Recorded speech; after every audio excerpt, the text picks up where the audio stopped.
जय श्री कृष्ण, जय श्री कृष्ण। चौथे स्कंद में राजा परीक्षित को सुखदेव मुनि तप का महत्व बताते हैं।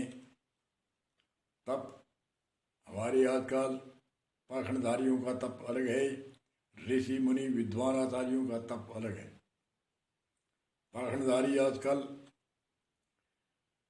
4 चौफेरे आग जला करके चारों दिशाओं में अग्नि जला करके और बीच में बैठता है और बीच में बैठ के 5वां सूर्य का तप सहन करता है। वह कहता है पंचधूणी तापता हूँ। और पंचधूणी क्या है?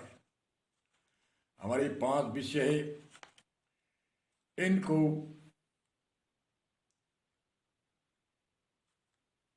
इनकी तपस्या 5 विषयों में आसक्त न हो, यह तपस्या। काम क्रोध लोभ मोह भय से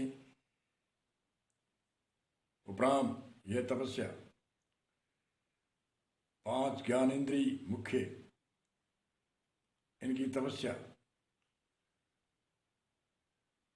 वाणी की तपस्या, मन की तपस्या, तन की तपस्या। सर्दी गर्मी सहन करके प्रतीक्षा कहते हैं, सर्दी गर्मी को सहन करना। जैसे वो कहता है मैं पंचधूणी ताप के मैं 5 अग्नियों को ताप सह करके मैं प्रतीक्षा सहन करता हूँ। इसलिए प्रतीक्षा हमारे शरीर में प्रतीक्षा है। जो जीविका के लिए कार्य करता है तो सर्दी गर्मी को हम सहन करते हैं। कोई भी विद्या अध्ययन करता है विद्यार्थी तो सर्दी गर्मी को सहन करता है, शरीर की कष्ट को सहन करता है, शरीर में थकान की कष्ट सहन करता है, शरीर में पसीना आता है तो सहन करता है, और यात्रा करनी पड़ती है तो सहन करता है। प्रतीक्षा को कहते हैं तप।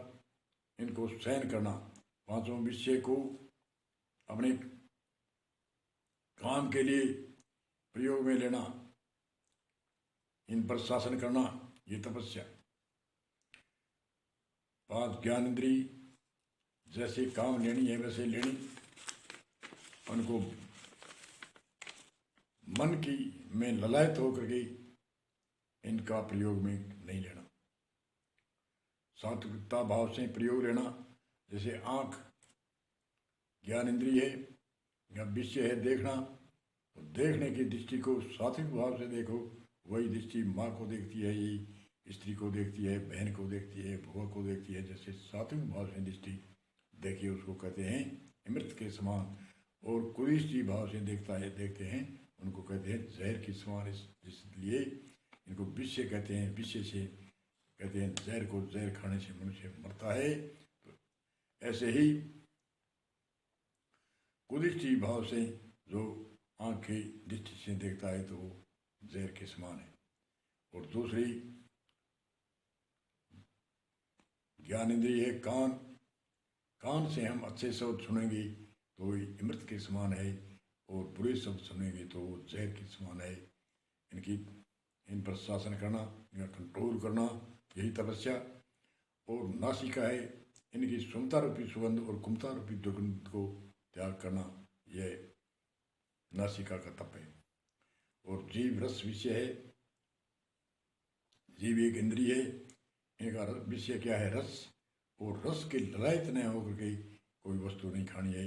हमारे स्वास्थ्य के लिए खानी है, हमारे जीवन जीने के लिए खानी है, हमारी प्राण चलते रहे उसके लिए भोजन करना है। और स्वाद के लिए, कोई स्वादिष्ट चीज़ के लिए ललायत होकर के इधर उधर भाग भाग कर ये खा लिया, वो खा लिया, इस अब खा लिया, पल में और खा लिया, 10 मिनट में और खा लिया। ऐसे ऐसे खाने से शरीर भी जल्दी नष्ट होता है, बीमार होता है, और मन की चंचलता बढ़ती है, चित्त की स्थिर नहीं रहता, और बुद्धि में कोई बोध नहीं होता। सात्विकता बुद्धि नहीं आती है, राजसी तामसी बुद्धि आती है। इसलिए हमें सात्विक भाव से ललायत नहीं होना चाहिए रस के विषय में।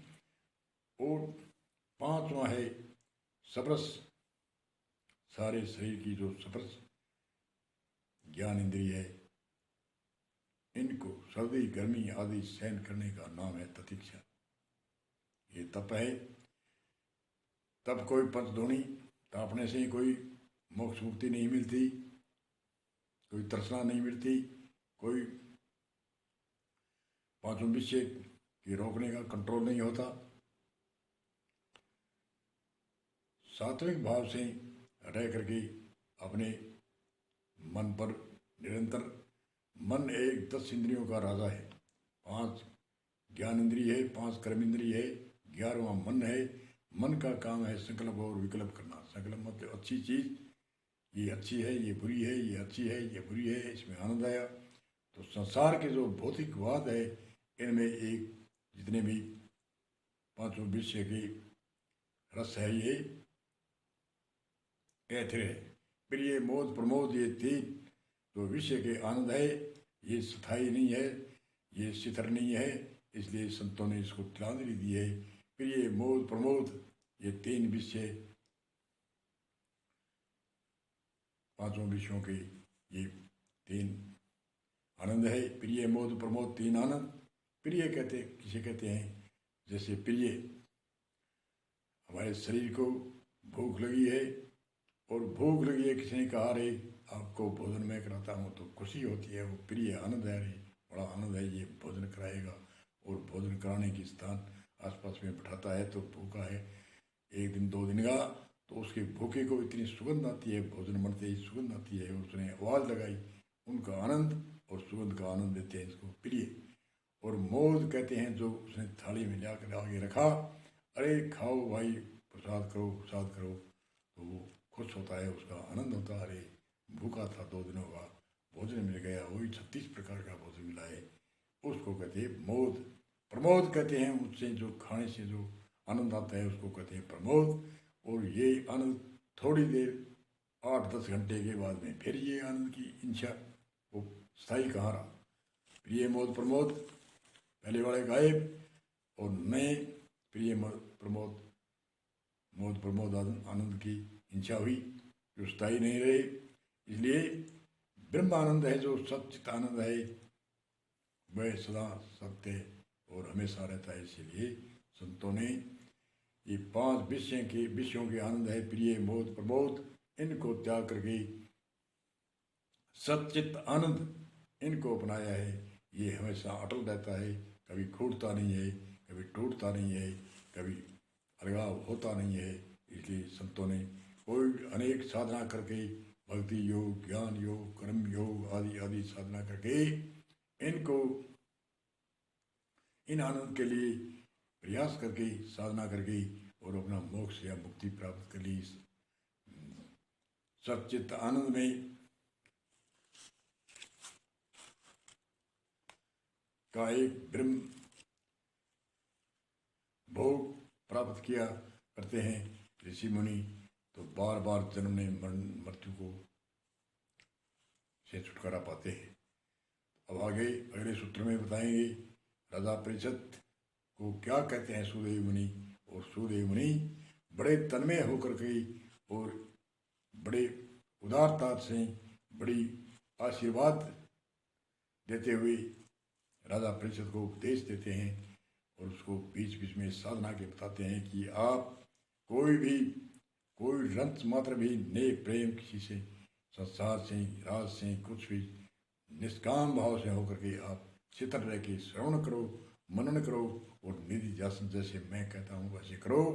आपको कोई भी मृत्यु का भय नहीं, मैं मृत्यु के भय से मैं बचाऊंगा, आपको महसूस भी नहीं होगा कब डंक मारा, अरे शरीर जावे तो शरीर से आप अलग है, आप इंद्रिय नहीं है, आप मन भी नहीं है, आप शरीर भी नहीं है, आप एक एक रूम सब कोई कुछ है, आप कुछ भी नहीं है, ये तो नासवान है, मिथ्या है, चलायमान है, इनको क्यों अपना मानते हो। इसलिए आप अजर हो, अमर हो।